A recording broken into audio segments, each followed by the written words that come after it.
Hello everyone, welcome to Textbook Super Coaching for Regulatory Bodies and NABARD के इस previous year paper में आप सबका स्वागत है। जीए का हमने 2024 का प्रीवियस ईयर पेपर डिस्कस किया था। अब यहाँ पे हम 2023 का भी प्रीवियस ईयर पेपर आपके साथ डिस्कस करेंगे कि कौन से 20 क्वेश्चंस आए थे, कहाँ से 20 क्वेश्चंस आए थे। 2024 का पेपर देखने के बाद हमें एक चीज रियलाइज हुई कि थोड़ी बहुत स्टैटिक और बेसिक इंफॉर्मेशन भी हमारे पास होनी चाहिए। थोड़े बहुत इकोनॉमिक्स, फाइनेंस ओरिएंटेड कुछ बेसिक क्वेश्चन, बहुत आसान, बहुत सिंपल सवाल पूछे गए थे। वो इतने सिंपल थे कि उसके लिए आपको फाइनेंस, करंट अफेयर्स वगैरह पढ़ने की जरूरत नहीं पड़ेगी। अननेसेसरली लोगों के बहकावे में मत आइएगा कि इतना बेसिक इकोनॉमिक्स तो सबको आता है, इतना बेसिक बैंकिंग तो सबको आता है कि आपको फाइनेंस, करंट अफेयर्स पढ़ने की जरूरत नहीं पड़ेगी, इतना भी कुछ करने की जरूरत नहीं। अगर आपको सिंपल सी चीजें नहीं आ रही है तो फिर आपको कुछ नहीं आ रहा है, ये वाली रियलिटी है। तो बहुत लोग आपको शायद मिसगाइड करेंगे कि भाई फाइनेंस, करंट अफेयर्स भी पढ़ लेना, वहां से भी सवाल आए थे। ये सवाल कोई भी सॉल्व करता है। एक नॉर्मल आरआरबी, ग्रामीण बैंक पीओ का प्रिपरेशन करने वाला स्टूडेंट भी उसे सॉल्व कर सकता है। तो आप तो आराम से कर सकते हो, तो उसका टेंशन मत लीजिएगा। अब 2023 का पेपर एक बार देख लेते। वो भी पेपर बहुत आसान था, बड़ा इजी सा पेपर था। दोस्तों, ये हमारा टेलीग्राम ग्रुप है। इस टेलीग्राम ग्रुप से आपको नोट्स, पीडीएफ, सारी चीजें अवेलेबल हो जाएगी। इस सेशन का भी पीडीएफ इसी टेलीग्राम ग्रुप पे मैं आपको शेयर कर दूंगा। चलो, तो अब जाते एक बार डिस्कस कर लेते हैं कि कौन से 20 क्वेश्चंस आए थे। Obviously most of the questions current oriented है। उसका प्रेजेंट सिचुएशन में कोई इंपॉर्टेंस नहीं बनेगा। जीए में वही होता है कि क्वेश्चंस रिपीट नहीं होते, उसका इंपॉर्टेंस नहीं बनता। बट हमें ये एक आइडिया आती है कि कहां से क्वेश्चंस पूछे जा रहे हैं और किस सेक्शन से सवाल पूछे जा रहे हैं। ये हमारे लिए इंपॉर्टेंट रहेगा। तो शुरू करते हैं। देखिए, सबसे पहला सवाल आपको दिख रहा होगा कि recently which railway station achieved top rated platinum certification from the Indian Green Building Council, Confederation of Indian Industry, that has recognized green railway station। अब 2022-23 में ये न्यूज बहुत चलती थी क्योंकि उस टाइम पे ग्रीन बिल्डिंग काउंसिल की तरफ से ग्रीन रेलवे स्टेशन वाला कंसेप्ट था। बाद में पता नहीं कहां गायब हो गया, बंद हो गया ये कंसेप्ट, पर उस टाइम पे बहुत था। तो विजयवाड़ा रेलवे स्टेशन को ये उस टाइम पे टैग दिया गया था। तो आजकल ये चीजें नहीं चल रही। आजकल थोड़ी सी एनवायरमेंट ओरिएंटेड या स्वच्छ भारत ओरिएंटेड चीजें थोड़ी ज्यादा चल रही, तो वहां पे शायद क्वेश्चन पूछ ले, तो ये ऐसा क्वेश्चन रिपीट होने के चांसेस थोड़े कम है। ग्रीन रेलवे स्टेशन का मतलब आपको समझ में आएगा होगा। इको फ्रेंडली मेजर्स यहाँ पे लिए जाते हैं। सोलर पैनल्स लगा दिए, एलईडी लाइट्स लगा दी, रेन वाटर हार्वेस्टिंग कर दिया, काफी अच्छा क्लीनलीनेस मेंटेन किया, तो यही फैक्टर यहाँ पे आता था। चलो, mRNA is the type of single stranded RNA that plays a key role in protein synthesis. It is synthesized from the dRNA template through the process of transcription.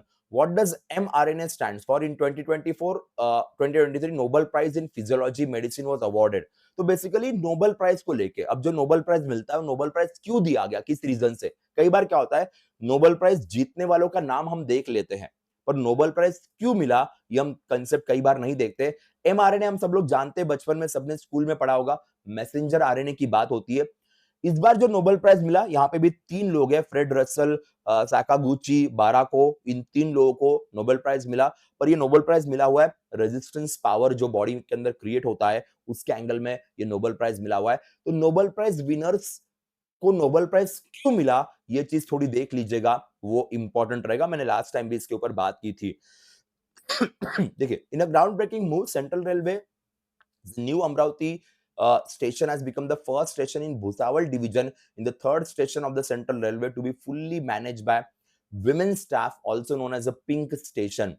So where is the headquarter of Central Railway Zone India located? Basically ये static question है। Static का मतलब है कि आपको headquarter पूछा गया है, तो करंट का रेफरेंस लेके स्टैटिक क्वेश्चन यहाँ पे पूछा गया, तो बड़ा सिंपल है। Mumbai is the headquarter of central railway, और उसी के अंदर न्यू अमरावती रेलवे स्टेशन की बात की जाएगी। सेंट्रल रेलवे के अंदर Maharashtra and some part of Maharashtra, sorry some part of Madhya Pradesh, some part of Karnataka cover होता है।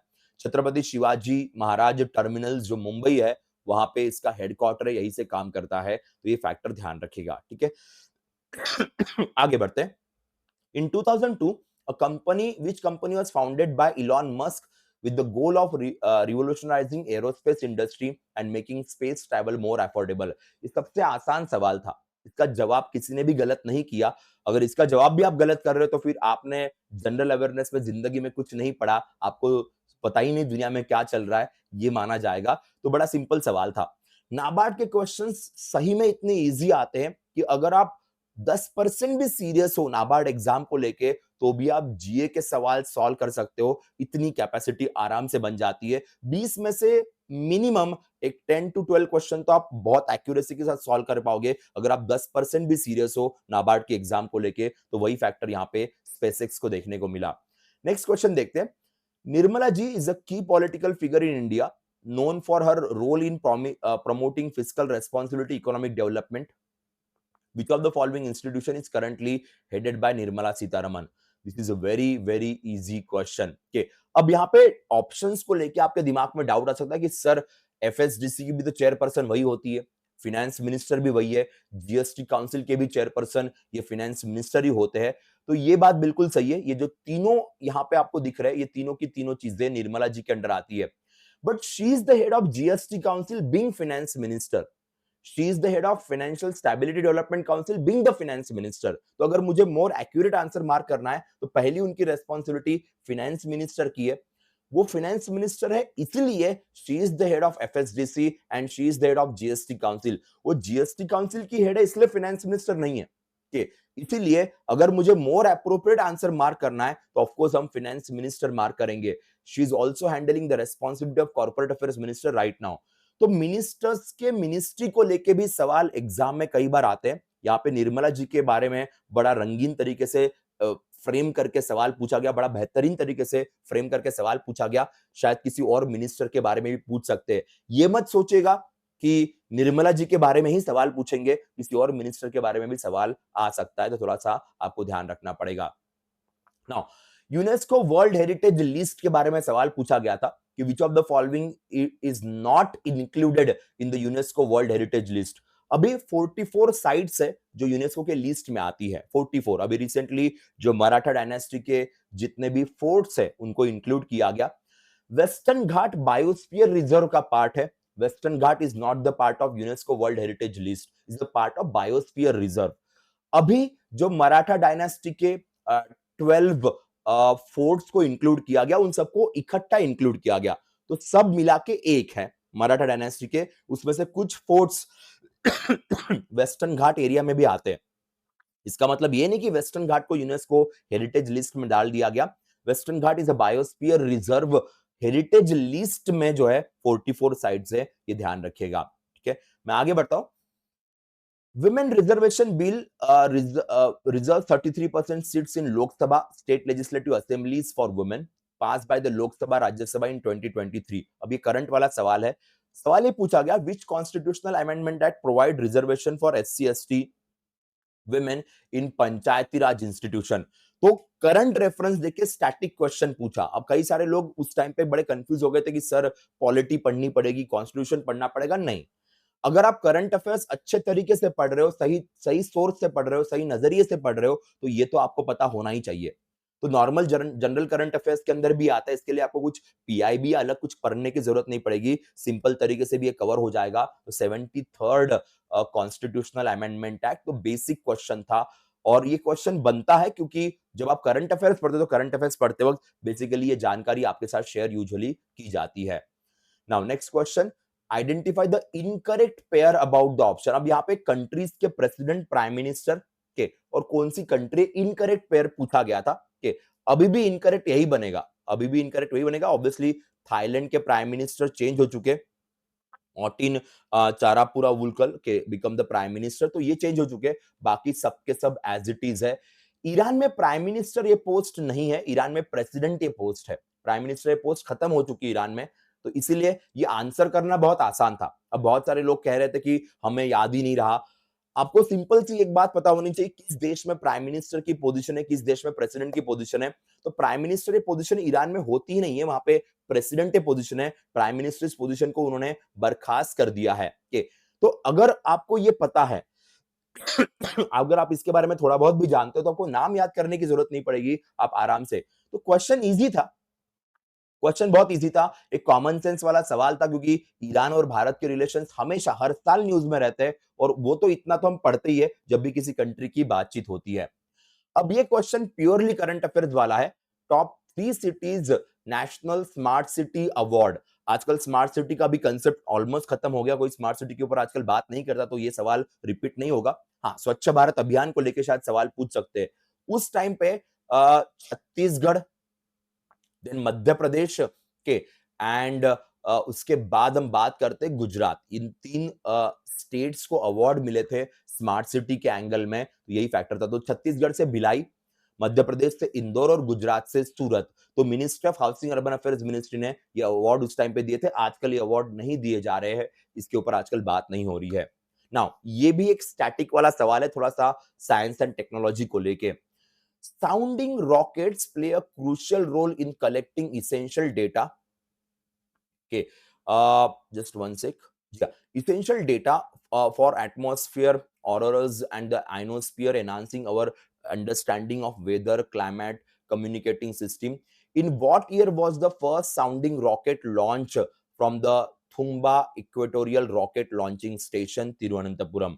So 1963. अब ये दिक्कत वाला इसलिए था क्योंकि उस साल में 2023 की बात करेंगे, बहुत सारी प्राइवेट कंपनीज अपने रॉकेट लॉन्च करना स्टार्ट कर रही थी। इंडिया में आज के डेट में प्राइवेट कंपनीज भी काम करती है, तो इन्होंने थोड़ा सा एक बेसिक्स में जाके ये सवाल पूछा हुआ था, तो ये ध्यान रखिएगा। ठीक है, मैं आगे बढ़ता हूं।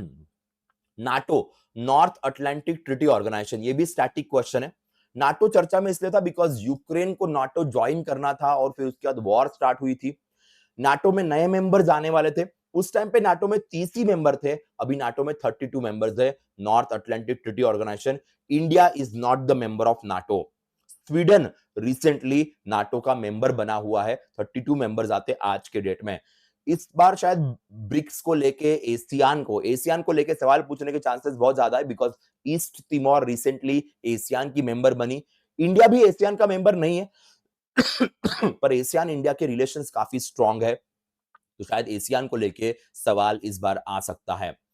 India co-hosted ICC world cup with other Asian countries in which of the following year? अब अगर बात करें इंडिया के आईसीसी वर्ल्ड कप के होस्ट की, तो 1987 में पाकिस्तान इंडिया दोनों ने होस्ट किया था। 1996 में इंडिया ने श्रीलंका के साथ मिलकर होस्ट किया था। 2011 में श्रीलंका, बांग्लादेश और इंडिया, इन 3 कंट्रीज ने मिलकर इसको होस्ट किया था। 2023 में इंडिया ने अकेले ने होस्ट किया। 2031 में 2031 में भी भारत इसे होस्ट करेगा। उस टाइम पे मोस्टली श्रीलंका शायद हमारा पार्टनर रहेगा। ओके, तो यह है, तो यहाँ पे आंसर 2011 रहेगा। अभी रिसेंटली महिलाओं का वर्ल्ड कप ऑर्गेनाइज किया गया था भारत और श्रीलंका ने मिलकर। स्पेशली पाकिस्तान की सारी मैचेस रखी गई थी श्रीलंका के अंदर, बट ऑब्वियस रीजन, तो Sri Lanka and India recently organize the women ICC world cup, जो हमने इस बार जीता है, तो ये भी फैक्टर होगा। Now, renowned for his multiple Grand Slam victories, Leander Paes has become the first Asian man to nominated as International Tennis Hall of Fame. सिर्फ नॉमिनेट नहीं, इनको मिला भी है। इनको टेनिस हॉल ऑफ फेम में इंक्लूड भी किया गया है। तो टोटल 18 ग्रैंड स्लैम्स इन्होंने जीते हैं। महेश भूपति और इनकी जोड़ी बड़ी फेमस थी, ये सब लोग जानते हैं, और इनको टेनिस हॉल ऑफ फेम में इंक्लूड किया गया है। वैसे आईसीसी हॉल ऑफ फेम के बारे में भी सवाल पूछ सकते हैं। एंटनी बिल्किन के, one of the very famous US politician, उनके बारे में सवाल पूछा गया था, तो वो भी चर्चा में चल रहे थे और उनका भारत में विजिट हुआ था। तो सेक्रेटरी ऑफ स्टेट इस पोजीशन पे एंटनी बिल्किन काम करते थे। सेक्रेटरी ऑफ स्टेट ये पोजीशन जैसे हमारे देश में होम मिनिस्ट्री होती है, वैसे सेक्रेटरी ऑफ स्टेट नाम की पोजीशन उनके देश में होती है। देखो, जब कोई किसी कंट्री का पॉलिटिशियन बहुत न्यूज में, बहुत चर्चा में होगा, तो सवाल पूछेंगे। तो फालतू में यूएस के सारे मिनिस्टर्स के नाम मत पढ़ते बैठना, नहीं तो कहेंगे सर पूछा गया था तो हम सबके नाम पढ़ लेते। ये टाइम पास मत करते रहना। वो उस साल न्यूज में चल रहे थे फॉरेन पॉलिसी ऑब्जेक्टिव्स को लेके, इंटरनल पॉलिटिक्स को लेके। ही विजिटेड इंडिया के। अब देखिए, सेक्रेटरी ऑफ स्टेट के पास ना 2 रेस्पॉन्सिबिलिटीज होती है। एक तो इंटरनल एंगल, होम मिनिस्ट्री के एंगल में भी देखेंगे, साथ में एक्सटर्नल अफेयर्स मिनिस्ट्री जैसे भारत में होती है, वो भी काम होता है। जैसे जयशंकर साहब और अमित शाह साहब, दोनों की रेस्पॉन्सिबिलिटी इनके पास यूजुअली आ जाती है ना। Which of the following international organization includes India? India कौन से ग्रुप में आता है? यूएनएससी में परमानेंट मेंबर तो इंडिया नहीं है, नाटो में इंडिया नहीं आती है, G7 में भारत नहीं आता है, एशियान में भारत नहीं आता है।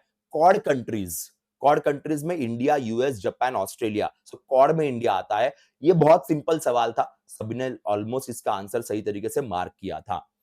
National Green Hydrogen Mission in India aims to promote the production of clean hydrogen from renewable sources to reduce carbon emission and drive sustainable energy solutions. Considering this, Which of the following statement correctly describe the National Green Hydrogen Mission? National green hydrogen mission obviously हमें imported fuel का dependency कम करनी है, उसके लिए इसकी शुरुआत की गई। ग्रीन हाइड्रोजन मिशन अभी भी चर्चा में चल रहा है, याद रखिएगा। Prime minister has rename old parliament building as a Samvidhan Sadan.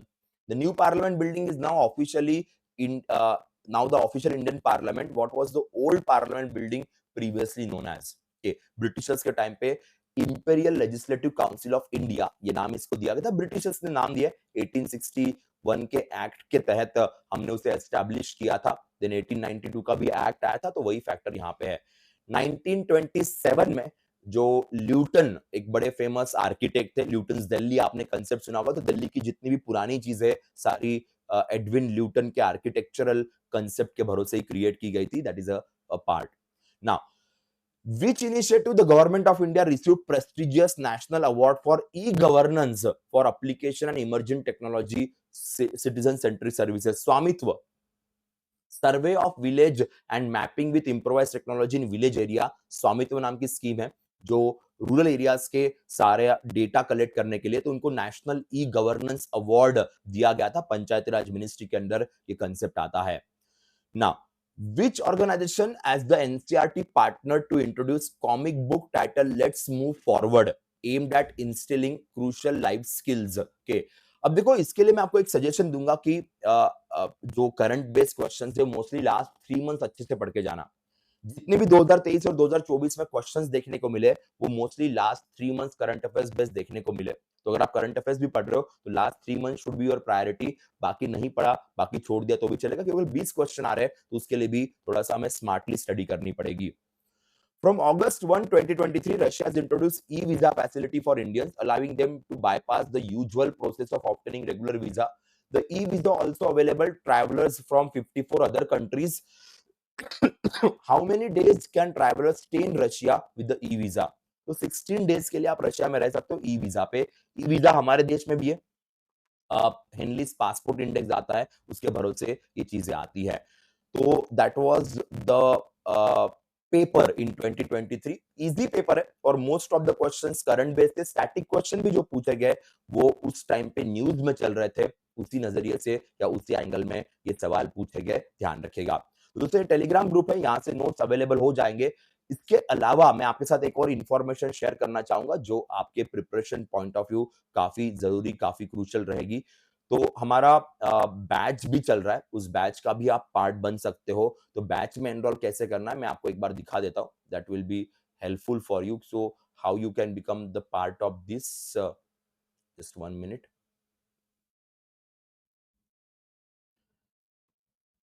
जी हाँ, एक बार मैं आपको हमारे वेबसाइट पे लेके जाता हूँ, तो हमारे वेबसाइट से आपको इसकी सारी इंफॉर्मेशन मिल जाएगी।